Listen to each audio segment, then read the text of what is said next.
16h-17h, Sud Radio, c'est votre avenir, Alexandre Delaval. Bonjour à tous, soyez les bienvenus, ravis de partager une nouvelle émission avec vous tous. Alors aujourd'hui, j'ai envie de vous proposer un petit voyage. Et oui, un voyage sans valise, sans passeport, un voyage dans ce qu'on oublie trop souvent, le moment présent. Et si on en parlait de ce ici et maintenant, c'est notre sujet du jour. Alors, est-ce que vous êtes dans votre moment présent? Est-ce que vous arrivez à le savourer, ou est-ce que justement ce moment présent vous rend anxieux et vous apporte des inquiétudes? Eh bien, n'hésitez pas à venir à venir à l'antenne pour en parler tout simplement. Et bien entendu, je vais répondre avec écoute et bienveillance, et bien sûr aussi avec clairvoyance à toutes vos interrogations. Un seul numéro d'appel, 0826 300 300. Sud Radio, c'est votre avenir, le sujet du jour. Alors il paraît qu'on passe 47% de notre temps à ne pas être là. Pas ici, pas maintenant, presque la moitié de notre vie ailleurs, quand on est totalement absorbé par une musique, un regard, un paysage. Le temps, tout simplement semble s'arrêter. Alors c'est comme si le mental se mettait en pause, et là on touche quelque chose de précieux. Le présent n'est pas une seconde qui file entre deux souvenirs, c'est un espace vaste et vivant. Mais parfois, ce moment du présent, on le néglige, on le remet à plus tard, mais si ce plus tard était tout simplement une invention, car ce qui existe, c'est tout simplement aussi maintenant. Mais savez-vous que le présent, c'est aussi là que les émotions se libèrent, c'est aussi à ce moment-là que vous pouvez écouter vraiment quelqu'un, et c'est aussi là que vous pouvez vous sentir en train de vivre. Quand on revient au présent, la vie devient beaucoup plus simple et plus vibrante, et ça vous permet aussi de mieux maîtriser votre existence, et peut-être aussi de pouvoir vous projeter dans le futur. Et l'instant présent n'est pas un luxe, c'est une nécessité, et c'est votre seule vraie richesse. Sud Radio, c'est votre avenir, Alexandre Delaval. Et à présent, j'ai le plaisir d'accueillir Laure. Bonjour Laure. Bonjour Alexandre. Bienvenue à l'antenne de Sud Radio, Laure. Merci. Vous nous appelez de la Manche. Oui. Et vous avez quel âge, Laure? J'ai 53 ans. 53 ans. Alors, aujourd'hui, on parle du moment présent, de l'ici et maintenant. Est-ce que vous êtes souvent connecté à votre moment présent, ou est-ce que vous en oubliez de ce moment présent? Non, maintenant je le suis connecté au moment présent de plus en plus, je crois. De plus en plus, de par les expériences que vous avez vécues. Oui, de par la vie, en fait, on se rend compte qu'il faut profiter de l'instant qui passe tout de suite. Alors, est-ce que aussi le climat dans lequel nous sommes, je ne veux pas faire un débat politique ou quoi que ce soit, mais parfois, et nous avons vécu ces derniers temps un climat plutôt anxiogène, est-ce que ce climat anxiogène ne nous ramène pas justement à nos propres peurs, et justement à avoir plus de maîtrise sur ce moment présent que peut-être les années où il y avait une certaine forme d'insouciance? Oui, peut-être. Le fait d'entendre tellement d'horreurs autour de nous fait que quand on passe un bon moment, moi je réalise que c'est un bon moment et que je l'apprécie. Parfait. Et aujourd'hui, vous vous interrogez sur votre avenir sentimental.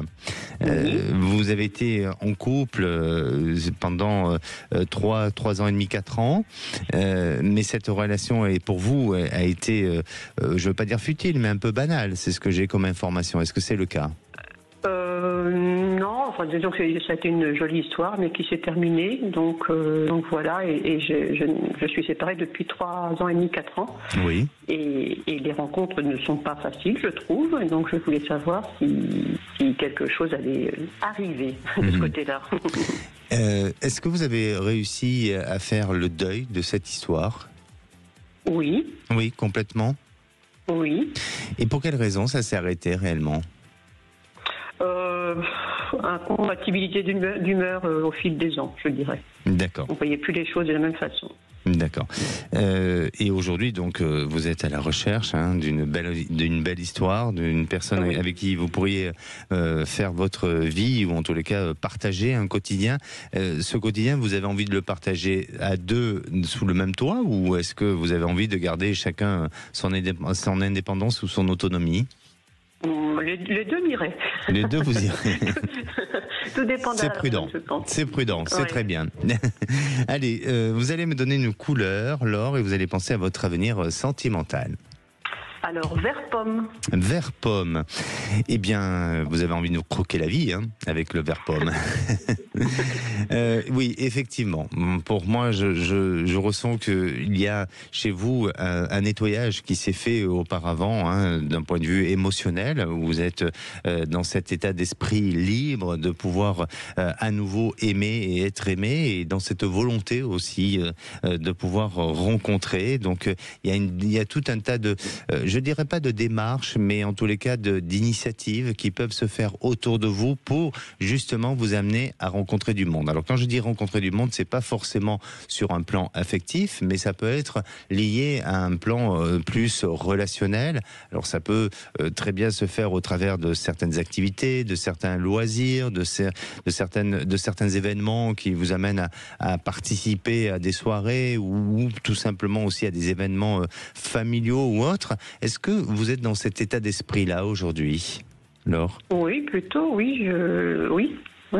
J'aime bien sortir ou rencontrer des gens, oui, effectivement. Parce que vous êtes dans cette démarche. En tous les cas, je ne vous sens pas être complètement isolé. Hein, je ne vous sens pas du tout enfermé dans quelque chose. Et pour moi, bon, ça va demander encore un petit peu de temps avant de faire une jolie rencontre. Même si vous risquez d'avoir une rencontre qui va vous perturber, qui va vous déstabiliser, mais cette personne aura peut-être un souci d'engagement dans l'avenir. Est-ce qu'auparavant, vous avez rencontré des personnes justement qui, jusqu'à présent, ou au moment où vous les avez rencontrées, étaient dévouées à de l'engagement et très vite se sont désengagées ou n'ont plus montré de signes de volonté, de motivation à cet engagement? Non, ça n'a pas été ma problématique auparavant. Non, en général, quand ils sont engagés, ils sont engagés. Alors, vous risquez de rencontrer une personne avec un profil comme ça. Cependant, même si cette relation sera un peu futile ou en tous les cas éphémère, les sentiments ne seront pas suffisants pour que vous puissiez vraiment être dans cette notion d'attachement et souffrir. Et puis, vous êtes amené à progressivement à aller vers une nouvelle rencontre. Alors ça va demander encore un petit peu de temps, mais je dirais que entre cette fin d'année, début d'année prochaine, peut-être un peu moins d'un an, où là il y a quelque chose de bon, il y a quelque chose de positif, et là ça vous permettra justement de pouvoir envisager un avenir ensemble et de construire une relation avec cette personne. Et ce sera une personne qui me semble être totalement disponible. Bon, d'accord. D'accord ? Ok. Merci à vous, Laure. Merci à vous. Merci. Bonne journée, merci. Au revoir. Et j'ai le plaisir d'accueillir Sylvie. Bonjour Sylvie. Bonjour Alexandre. Bienvenue à l'antenne de Sud Radio. Merci. Sylvie, vous nous appelez de la Bretagne. Oui. Et vous souhaitez poser une question sur le plan professionnel. Tout à fait. Et je vous écoute. Alors, en fait, je suis dans une entreprise depuis maintenant environ 25 ans. L'organisation de l'entreprise a pas mal changé et me correspond plus tout à fait. Donc, je me pose beaucoup de questions sur mon avenir professionnel, bien sûr. Est-ce que je vais rester dans cette entreprise? Qu'est-ce que je pourrais faire d'autre? Voilà. Et puis, voilà, il y a pas mal de changements actuellement, notamment au niveau de la direction, avec notamment un nouveau patron. Et voilà, je me pose des questions, savoir si ça va bien se passer avec lui. Je pense que alors, suite à ce changement, effectivement, il y a des craintes, il y a des peurs, il y a aussi le fait que vous êtes dans cette société, dans cette entreprise depuis plus de 25 ans. Donc, vous êtes sur une zone de confort sur laquelle vous avez peur aussi de perdre. Et puis, il y a aussi un état d'esprit dans cette entreprise qui a énormément changé. Et notamment depuis 2-3 ans, on dirait que les choses se sont un peu assombries. C'est devenu devenu compliqué, c'est devenu difficile. Donc, vous avez été un peu aspiré par des personnes qui ont eu pas forcément une bonne influence pour la croissance de cette entreprise, même si vous avez voulu peut-être rester neutre, hein, je ne sais pas, mais en attendant, voilà, de ce qui me semble et de ce qui est important pour vous aujourd'hui, Sylvie, c'est de prendre beaucoup de recul et de ne pas avoir peur de l'avenir et d'être justement, aujourd'hui on parle de ce moment présent, c'est-à-dire de prendre conscience de ce que vous avez fait jusqu'à présent, de vos valeurs, de vos capacités et de faire en sorte d'en donner de la ressource et de les valoriser de manière à ce que ce nouveau patron puisse avoir un regard neuf sur vous et un regard positif. Et si je vous parle de cette manière-là, parce que c'est possible. C'est possible et n'ayez pas peur du futur, n'ayez pas peur de l'avenir, n'ayez pas peur du changement. Parce que même si vous êtes amené à vivre un changement au sein de votre entreprise, je ne vous sens pas être chassé, je ne vous sens pas être licencié, ou tout au moins, c'est pas le sujet d'actualité en ce qui vous concerne vous. Est-ce que c'est le cas ou pas ? Oui, c'est ça. Alors après, j'ai pas beaucoup confiance en moi, donc c'est vrai que oui. Voilà, ça fait forcément un peu peur, voilà, d'avoir une nouvelle personne à la gouvernance de cette entreprise, et puis voilà, avec une réputation qui peut faire un peu peur. Après, bon, à voir comment ça évolue, mais je me posais même la question de savoir est-ce que, pas forcément par rapport à son arrivée à lui, mais déjà avant, savoir si voilà, j'allais continuer dans cette entreprise. Vous allez continuer, enlevez vos peurs et faites de vos peurs plutôt un allié un ennemi. Soyez en phase avec votre propre peur pour justement ne pas vous sentir piégé par cette peur, mais au contraire avancer et gagner de la confiance en vous, parce que vous avez un nombre d'années d'expérience qui jusqu'à présent n'ont pas été du tout négligeables et défavorables en ce qui vous concerne. Donc pour moi, je ne vous sens pas sortir de l'entreprise, je vous sens continuer et je vous sens aller effectivement vers un changement, vers une autre manière de gouverner cette entreprise, mais avec la capacité d'être dans une bonne entente et être aussi dans une bonne continuité des choses. D'accord ? D'accord. Merci à vous. Prenez soin de vous, Sylvie. Merci beaucoup. Au revoir. Merci. Et même si je vous invite à faire vivre votre moment présent en prenant conscience de l'ici et maintenant, eh bien, ce n'est pas incompatible à aller à la rencontre de votre futur. Venez poser toutes vos questions sur votre devenir, quel que soit le sujet. 0826 300 300. On va se retrouver dans quelques instants avec Dora. Dora aimerait savoir comment ça va s'annoncer son avenir professionnel.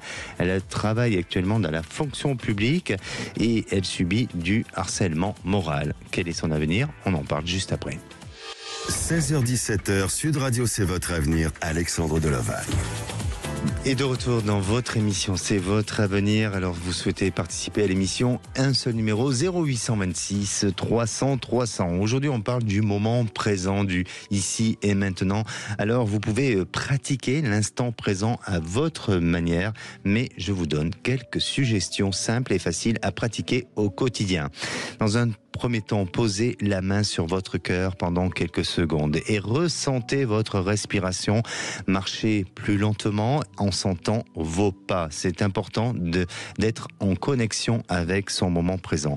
Buvez une boisson en la regardant, en pratiquant aussi cette pleine conscience, en ressentant vraiment ce que vous ingérez et puis des sensations que ça peut procurer.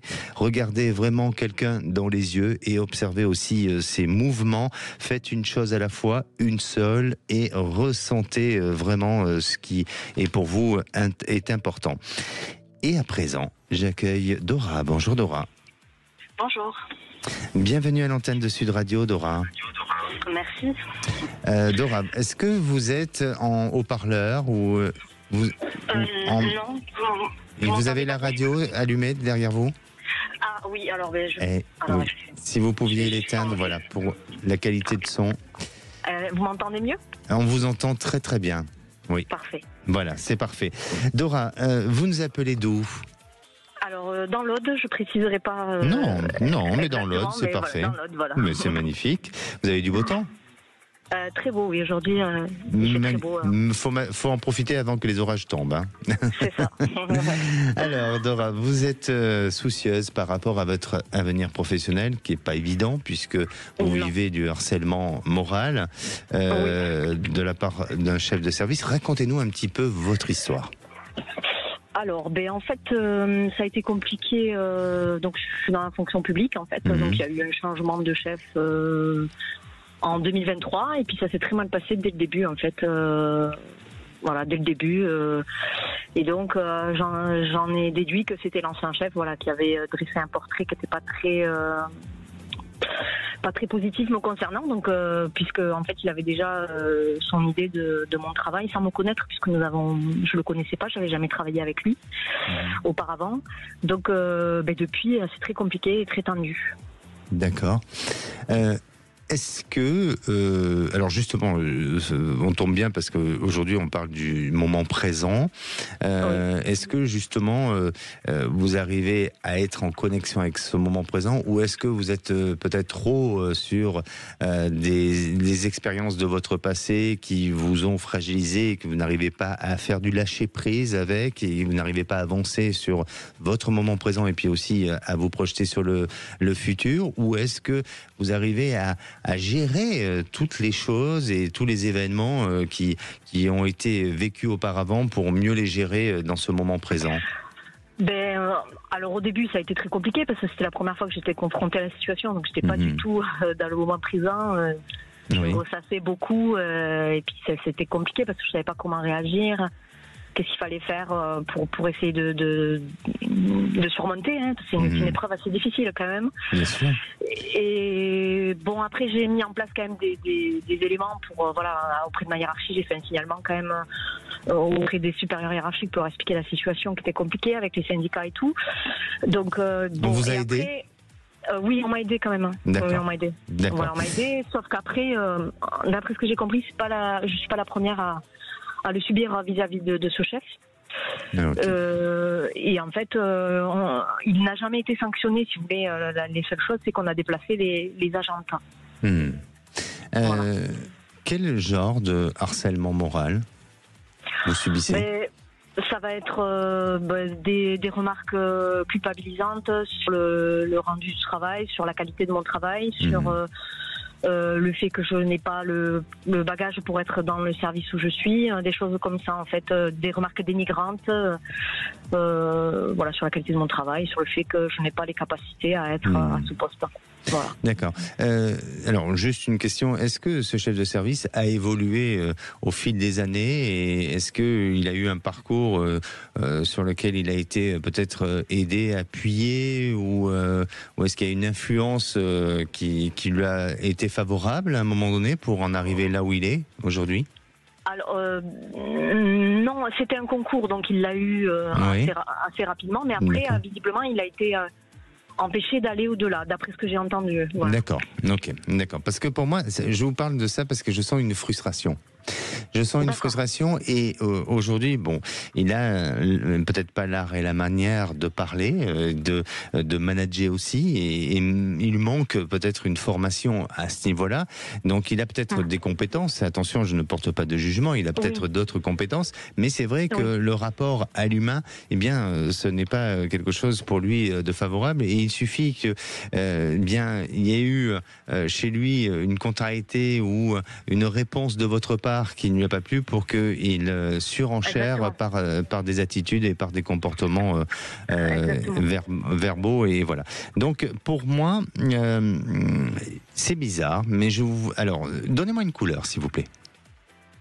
Vert. Un vert, plutôt clair, foncé? Clair. C'est étrange parce que je vois plus à ses côtés. C'est-à-dire qu'à l'avenir, il y a quelque chose qui va changer, il y a quelque chose qui va bouger. Peut-être, alors je ne sais pas si on vous déplace du service ou c'est lui qui change de service, mais il y a un changement qui s'annonce. Et il y a une situation qui me semble très optimiste pour vous dans l'avenir. Donc je ne vois pas un ciel qui s'assombrit, mais je vois au contraire, il y a une perception de votre futur professionnel qui semble être beaucoup plus apaisante, beaucoup plus sereine. Et de ce qui me semble apparaître, c'est que vous ne serez plus amené à travailler avec cette personne. Donc, restez dans la démarche dans laquelle vous êtes, et bien sûr pour votre estime de vous-même, et puis de vous faire respecter, bien entendu, même si c'est votre supérieur hiérarchique, mais tout a des limites. Oui, n'en faites pas un ennemi premier. Prenez du recul, laissez faire. Et par contre, allez, ou en tous les cas, mettez-vous en contact avec des personnes concernées qui peuvent vous permettre d'évoluer, ou tout simplement peut-être que lui est amené à avoir un changement. Alors en principe il doit partir, mais bon, c'est vrai que vu que ça m'est arrivé une première fois que l'ancien chef a parlé avec le nouveau et que ça a été en ma défaveur, alors des fois, parce qu'il y a des collègues qui sont au courant, qui me disent tu sais pas qui il y aura. Alors c'est pour ça que je me suis dit, j'ai eu des inquiétudes en me disant est-ce que ça peut encore arriver à nouveau ou... Et il doit partir quand? L'année prochaine, mais je ne sais pas exactement. C'est officiel ou c'est officieux? Oui, c'est officiel. Oui, c'est officiel. Ah, bah alors d'accord. Bah alors très bien. Bah on est dans le. On est dans cette réalisation-là, donc à mon avis, oui, il faut patienter un petit peu.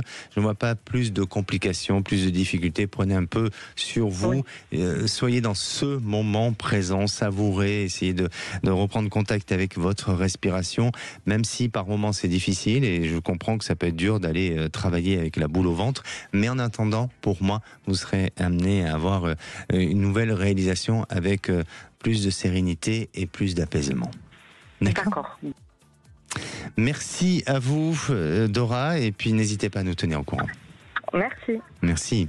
Alors, vous savez qu'aujourd'hui, c'est le sujet de l'émission, c'est l'instant présent par le ici et maintenant. Eh bien, profitez de ce moment à vous pour justement appeler tout simplement, et nous à faire une petite pause.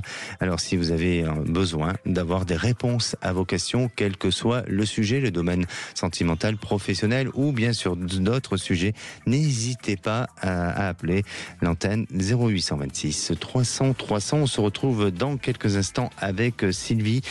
Sylvie a eu une vie sentimentale difficile, et aujourd'hui elle se pose des questions pour sa fille et elle culpabilise face à la situation de sa fille. On en parle juste après. 16h-17h, Sud Radio, c'est votre avenir, Alexandre Delaval. Et de retour sur Sud Radio, bienvenue à tous ceux qui nous rejoignent, il est 16h31.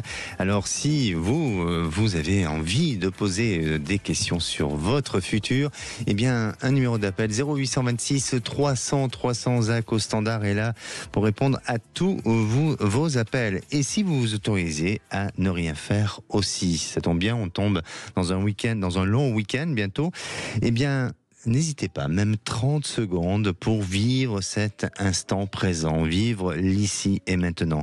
Vous verrez que ça peut paraître inconfortable au début, de rester 30 secondes sans rien faire. Pour certains, ça peut être très facile. Et puis, au fil des secondes, ça devient doux, car vous laissez place à votre moment présent. Et ce moment présent va pouvoir s'installer. Ce n'est pas un intervalle entre deux choses importantes, mais la seule chose qui soit tout simplement importante. Allez, à présent, aussi plongeons vers un futur, et peut-être celui de Sylvie. Bonjour Sylvie. Oui, bonjour Alexandre. Bienvenue à l'antenne de Sud Radio, Sylvie. Merci beaucoup. Sylvie, ce moment présent, est-ce que vous le savourez? Est-ce que vous l'oubliez? Qu'est-ce que vous en faites de votre moment présent? Écoutez, comme je viens juste d'être à la retraite, donc je vais déjà essayer d'en profiter. Ah oui, voilà, de profiter du moment qui vient, de se reposer, de profiter tout simplement des temps libres. Alors, souvent, on dit que les personnes qui sont à la retraite n'ont jamais le temps pour eux. Ah oui, ils sont très occupés. Voilà, et ils en oublient aussi un peu le moment présent. Donc vous allez avoir cette démarche, mais est-ce que vous allez respecter cette règle d'or ? Ben écoutez, je vais essayer, oui. Moi, j'aime bien me poser, hein. J'aime bien bouger, mais j'aime bien me poser aussi. Donc, aller au cinéma, aller danser, aller chanter. Donc, voilà, en balade avec mon ami. Donc, je vais essayer de bien en profiter dans la mesure du possible, bien sûr. Le moment présent, c'est tout simplement vivre, essayer d'exister. Oui. C'est ça, quand on n'a pas pris le temps avant, c'est l'idéal après. Bien sûr. Et puis, quand on est trop soucieux de notre avenir et qu'on n'est pas dans notre moment présent, eh bien, on n'arrive pas à avoir une projection logique ou en tous les cas une bonne perspective de notre futur parce qu'on ne gère pas notre moment présent. C'est vrai, mais des fois, c'est pas toujours facile. Bien sûr, je vous l'accorde. Surtout quand on pense aux autres. Et oui. Et alors, c'est votre cas, puisque vous êtes inquiète un petit peu par rapport à votre fille. Racontez-nous. Ben, si vous voulez, quand j'ai eu ma fille, j'ai dû rembaucher 4 jours après et j'étais dans un commerce, donc forcément, c'était pas de tout repos. Donc du coup, je culpabilise un petit peu, même si je me suis occupée d'elle, tout comme je m'étais occupée de son frère. Mais moi, je culpabilise et je culpabiliserai toujours, quoi. Et vers 10 ans, elle a commencé à être en surpoids, puis après en obésité. Et au moment du collège, j'arrivais à gérer ce surpoids. Et au moment du collège, forcément, c'est devenu, on va dire, ingérable. Et elle a été un petit peu abusée par des amis d'école côté argent, on va dire. Voilà, qui lui avait un peu piqué son argent de poche. Et elle a toujours été un peu mélancolique, enfin bon, voilà, pas. Moi je suis à 100 à l'heure, elle était toujours un peu mélancolique. Mais là, depuis l'obésité est toujours là et on a l'impression, enfin que ce soit moi ou d'autres personnes, qu'elle est un peu spectatrice de sa vie. Donc depuis, elle s'est mariée, elle a eu un premier mariage, donc elle a divorcé, mais ça s'est bien passé, divorce. Et là maintenant, elle a eu une petite fille qui est née grande prématurée, mais qui va assez bien, à part un trouble un peu de l'oralité, mais bon, elle va assez bien, ça devrait se résoudre.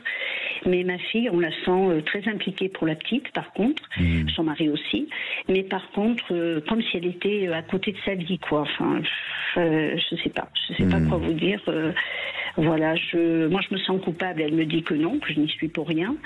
J'essaye de vouloir la faire avancer, mais je crois qu'il n'y a pas moyen. Donc je me tourne vers vous pour savoir si vous pourriez un peu m'éclairer. Moi, quand j'étais jeune, j'étais aussi renfermée, je mangeais très peu et je voulais pas parler aux gens, à part aux personnes âgées. Mais bon, après, voilà, j'étais dans le commerce, ça m'a bien débloqué. Elle, je sais pas, est-ce que s'il y a une cause à effet, je sais pas du tout. D'accord. Donc, Sylvie, quand vous nous racontez son histoire et votre histoire avec votre fille, dans ce paysage-là, vous ne parlez pas du papa. Est-ce qu'il a été absent, le papa ? Le père de ma fille ? Oui. Il faisait son travail et puis les temps libres, il allait à la pêche. Donc à la pêche ou à la campagne. Donc du coup, oui, j'étais un peu seule à gérer les enfants, le commerce. Je me sentais seule, du moins. Oui. Et est-ce que justement votre fille, elle était inquiète pour vous ? Elle avait peur ? Je sais pas. Parce que c'est très étrange, mais pour moi, il y a un effet contraire qui me semble apparaître. C'est-à-dire que aujourd'hui, vous êtes soucieuse pour votre fille parce que vous la voyez pas totalement heureuse ou complètement épanouie avec liée à sa propre personne, mais j'ai l'impression qu'elle peut vous renvoyer la balle. C'est-à-dire que elle peut, elle aussi, avoir peur pour vous ou elle a eu peur dans le passé pour vous. Donc en fait, vous êtes séparés ou pas? Non. Ah oui. Vous êtes séparés? 2007. 2007, d'accord. Oui.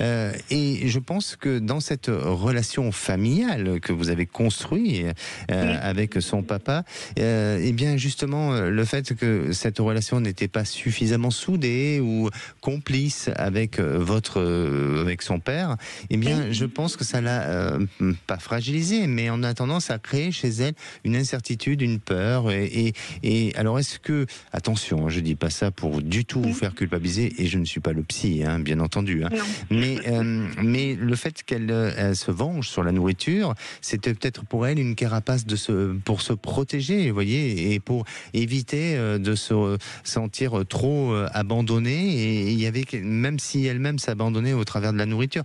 Donc pour moi, il y a autant elle peut, enfin vous pouvez avoir peur de son avenir, autant elle peut très bien avoir peur de votre futur et de votre avenir. Donc soyez rassurés, faites-lui confiance et donnez-lui confiance aussi sur votre futur. En ce qui concerne sa réalisation de vie, aujourd'hui, elle est maman. Aujourd'hui, elle est en couple. Il n'y a pas de problème particulier dans son couple. Non. Bon. Enfin, ils sont mariés, même. Ils sont mariés. mariés. Il n'y a pas de... Voilà. Je crois que c'est son choix de vie. Même si vous aimeriez avoir une fille plus solaire, plus dynamique, plus, enthousiaste dans sa manière d'être et tout ça, mais je crois tout simplement que c'est son choix de vie. C'est juste que ça m'inquiète côté santé, quoi, si vous voulez. Oui. Donc, oui, mais voilà. elle s'est construite de cette manière-là. Alors, bien entendu, il faut qu'à un moment donné, elle se fasse attention parce que, bien sûr, que la santé, ça va s'alerter pour elle s'il y a trop d'excès en permanence. Mais elle a conscience de tout ça. Et aujourd'hui, elle s'est donné, je dirais, ou elle a donné des habitudes, et elle vit avec ces habitudes-là. En fait, j'ai du mal c'est pas que j'ai du mal à vous répondre, c'est que pour moi, elle est OK avec sa vie. Oui, je pense. Elle sait qu'elle est différente par rapport, par exemple, son frère qui est à 100 à l'heure. Elle sait qu'elle est différente. Elle me le dit. Elle me dit, mais je sais qu'on est totalement différents. La petite est super épanouie. Enfin, ils font des gâteaux ensemble. Elle est souriante. Je veux dire, oui, je vois pas qu'il y ait de... Il n'y a pas de... C'est ça. Donc, je voudrais pas vous raconter d'histoire à vous faire croire que tout va changer. Elle va faire un régime alimentaire et elle va être la fille que vous rêveriez avoir ou de ce que vous espérez. Non, je crois que voilà, elle est dans cette vie. Bon, bien sûr, avec l'âge, peut-être qu'il faudrait qu'elle soit prudente, et elle peut, hein, parce que je pense que c'est quelqu'un qui a quand même conscience des choses, et elle n'est pas non plus suicidaire. Donc, elle a conscience des choses, et notamment pour le bien de sa petite famille. Donc, les choses peuvent parfois changer et s'améliorer dans le temps. Mais pour moi, je vois pas un grand changement. D'accord ? C'est pas tellement que je rêverais, que c'est plutôt que je la trouve mélancolique, effacée, mais je pense que c'est son tempérament. Oui, mais la mélancolie n'est pas une tristesse, comme je disais hier. Hier, on parlait de la mélancolie. La mélancolie, bien sûr qu'il faut la chasser, hein, c'est éphémère, mais elle a peut-être besoin de ça pour se nourrir de son quotidien. Et en tous les cas, voilà, moi je vous dis comment je ressens les choses, et je ne vois pas quelque chose qui aujourd'hui va à l'encontre de ses choix de vie. Pour moi, c'est OK avec ce qu'elle vit. Ça me rassure. Par contre, la petite, elle a un trouble de l'oralité, donc elle ne parle pas, elle ne mange pas, mais ça devrait venir. Vous voyez pas de... Alors, je suis désolé, je peux pas donner de diagnostic, médical. Voilà, désolé. Ça, il faut consulter les personnes compétentes, mais je pense que ça peut se débloquer, mais il faut qu'elle se fasse aider, suivre par des personnes spécialisées dans le médical. D'accord ? D'accord. Ma nièce me parlait d'une étude transgénérationnelle, excusez-moi 2 secondes, et elle me disait qu'on avait un problème dans la famille, toutes les mères avaient un problème. Est-ce que ça peut avoir une cause à effet ? Est-ce qu'on doit faire une étude pour retrouver des causes de nos situations qui sont présentes aujourd'hui ? Moi, je vous dirais que c'est toujours intéressant, parce qu'on apprend toujours, au travers d'une étude transgénérationnelle, on apprend toujours, donc ça peut être intéressant. Après, c'est à vous de décider, mais on apprend toujours, donc je trouve ça assez intéressant. Merci à vous, Sylvie, et puis n'hésitez pas à revenir vers nous. Merci. Et j'ai le plaisir d'accueillir Antoine. Bonjour Antoine. Oui, bonjour Alexandre. Bienvenue à l'antenne de Sud Radio, Antoine. Merci. Vous nous appelez de Pau, de la ville de Pau. Oui. Bien. Oui, tout à fait. Alors Antoine, vous êtes resté avec une femme pendant 1 an. Non, 15 mois, on va dire. 15 mois, oui. Et que s'est-il passé avec cette femme ? Alors, ce qui s'est passé, c'est que, en fait, je vais essayer de faire un peu plus vite quand même. En fait, les débuts n'ont pas été faciles, mais on a su se caler, on a su se synchroniser. Ensuite, notre relation s'installe, se renforce petit à petit. Comme on dit, tous les voyants étaient ouverts. Nous sommes très proches. Et nous passions du temps ensemble. Pour moi, c'est vraiment une exaltation. Pour nous, c'était une exaltation. On était très contents de notre relation. Peu de temps après, elle me présente à ses enfants. Ce qui s'est très très bien passé. J'ai bien été accueilli. Et moi, peu de temps après, enfin un petit peu plus tard, comme on dit, je l'ai présenté à mes parents. Donc mes parents l'ont accepté tout de suite. Ça a été très très bien. Par la suite, nous déclarons notre amour. Nous avons fait des projets aussi de petits et grands voyages. Oui. Donc ça, moi j'étais hyper content. J'étais sur un petit nuage. J'étais content, elle aussi. Et puis on avait même pris l'initiative de dire je pense qu'elle me faisait comprendre à demi-mot. Il fallait que je comprenne qu'il fallait que je passe plus de temps avec elle et il fallait que plus tard j'habite avec elle. Ce qui me déplaisait pas, bien au contraire.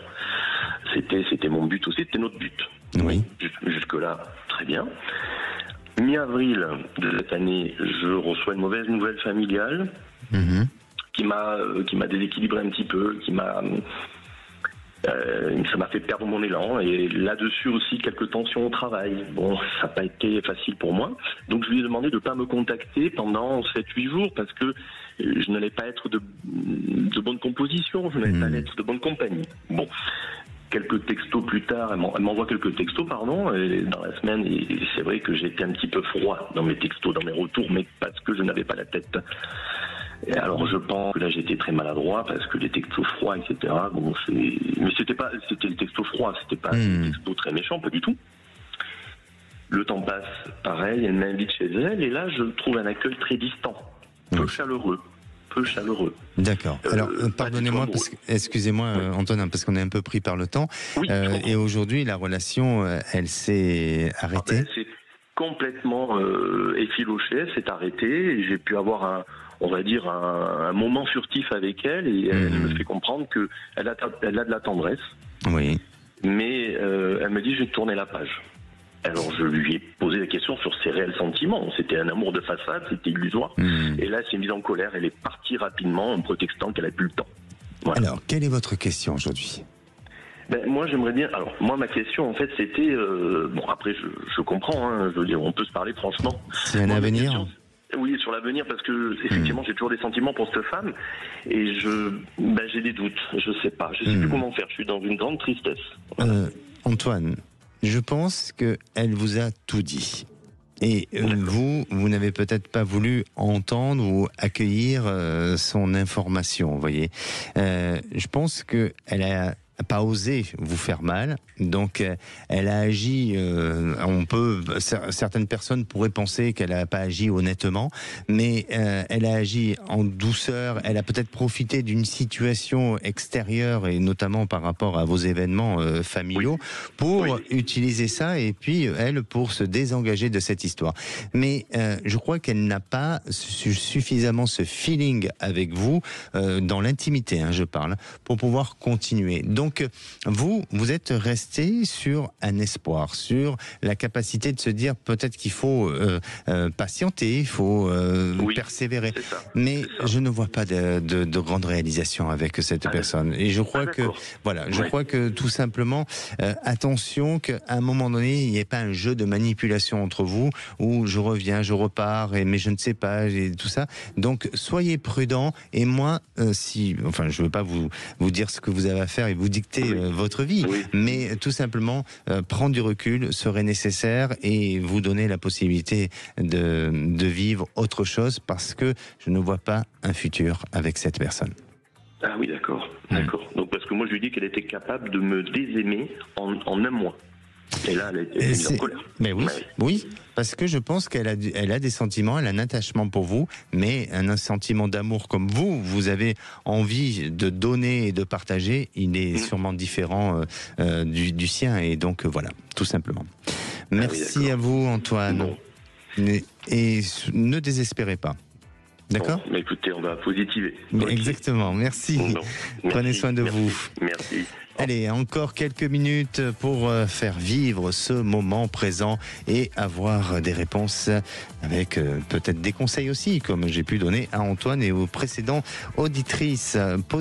Vous avez, vous, des préoccupations? Eh bien, quel que soit le sujet, appelez le 0826 300 300. On va se retrouver dans quelques instants avec Céline. Céline fréquente un homme depuis 3 ans, mais la relation ne se passe pas comme elle le souhaiterait. Quel est son avenir sentimental? On en parle juste après. 16h-17h, Sud Radio, c'est votre avenir. Alexandre Deloval. Et de retour dans C'est votre avenir pour cette dernière partie avant de retrouver les vraies voix présentées par Cécile de Minibus et Philippe David et bien sûr toute leur équipe. Alors si vous souhaitez poser des questions, n'hésitez pas, 0826 300 300. Et j'ai le plaisir d'accueillir Céline. Bonjour Céline. Bonjour Alexandre et merci de m'accueillir. Merci à vous Céline. Alors vous nous appelez de la Haute-Garonne, vous fréquentez un homme depuis 3 ans et vous posez des questions sur son comportement, son attitude. Racontez-nous. Eh bien, on se connaissait depuis 2006. L'un et l'autre, nous étions engagés. En 2022, nous étions libres. Nous commençons une histoire sentimentale. Puis au mois d'avril, puis au mois de septembre, pour des raisons professionnelles, je suis retenue beaucoup plus tard à mon travail. Et là, il se met en colère en disant que je pouvais rester à mon travail, que j'avais ce qu'il fallait sur place, etc. Donc, ça m'a pas plu. Et puis, les mois passant, il me parle d'un informateur qui lui a donné quelques éléments. Cet informateur, j'ai pu voir à peu près que ça venait de mon travail. Quelqu'un qui lui disait de quelle manière j'étais habillée le jour et que j'allais après le midi au restaurant avec à droite et à gauche. Et donc, il en a pris ombrage. Et puis en 2023, pendant 2 mois, eh ben, on se disait que bonjour de loin et sans plus. Puis au mois de mars, il me demande de venir passer une soirée. Je passe une soirée, la relation reprend très très bien. Et puis d'un seul coup, un soir, pour aller me coucher dans sa chambre, j'arrive dans sa chambre et je trouve un foulard bleu. Et un bleu de pastel comme on fait ici dans le Midi. Et puis d'un seul coup, chemin faisant, il m'apprend que c'est à une de ses amies qui vit en couple et qui reçoit à la maison. D'accord. Alors donc, Céline, excusez-moi parce qu'on est pris par le temps. Aujourd'hui, vous voulez savoir quel est l'avenir de cette relation, hein, c'est bien ça? Oui, tout à fait. Oui, pour moi, cet homme est un peu dans un esprit de vengeance. C'est-à-dire qu'il y a eu des fausses informations qui lui ont été données et lui-même, essaie d'être dans il a une rancune et essaye de se venger d'une situation. Donc, ne tombez pas dans ce piège. Essayez de prendre du recul par rapport à tout ça. Et surtout, j'ai l'impression que cette relation, pour l'instant, ne vous amène pas ensemble à une véritable construction. C'est compliqué. Il est peut-être perturbé émotionnellement. Peut-être que lui-même a quelques fragilités émotionnelles. Mais en attendant, ne perdez pas confiance parce qu'il essaye de vous faire perdre confiance. Et est-ce qu'il y a un petit jeu de manipulation? Ce n'est pas impossible. La relation, pour moi, elle semble s'épuiser dans le temps. Je ne vois pas une grande réalisation. Et c'est peut-être pas encore terminé, mais d'ici quelques mois, là, vous risquez de prendre une décision radicale. D'accord ? Très bien. Donc, il me testerait actuellement pour voir, mais sans me donner suite après par la suite Exactement. dans l'avenir, quoi. Exactement. N'hésitez pas à revenir vers nous pour nous tenir au courant. Merci beaucoup Céline. Merci à vous. Allez, je vous souhaite une bonne soirée. Demain nous serons en rediffusion. On se retrouve vendredi et la parole est aux vraies voix. Bonsoir Philippe David. Bonsoir Alexandre Delovan. Au menu des vraies voix, l'aide à mourir a été adoptée à l'Assemblée. 305 voix pour, 199 contre. Et on vous pose cette question. Loi sur la fin de vie, est-ce que vous, si vous aviez été député, vous l'auriez voté? Vous auriez voté oui, vous auriez voté non, ou vous auriez fait, comme l'a dit le Premier ministre, vous vous seriez abstenu. Venez nous donner votre avis au 0826 300 300. À 18h40, le coup de projecteur des vraies voix. C'est un mano à mano entre Olivier Faure et Nicolas Mayer-Rossignol, en finaliste de l'élection du premier secrétaire du Parti Socialiste. Et on vous pose cette question. Qui peut le mieux relancer le PS? Olivier Faure, Nicolas Mayer-Rossignol ou aucun des deux? Pour vous, le PS a de l'avenir avec qui que ce soit ou avec un spécifiquement ou n'a plus d'avenir? Venez nous donner votre avis au 0826 300 300. Nos trois vraies voix du jour, Philippe Bilger, Françoise Degois et Jean-Marc Dumoulin. Bonne émission.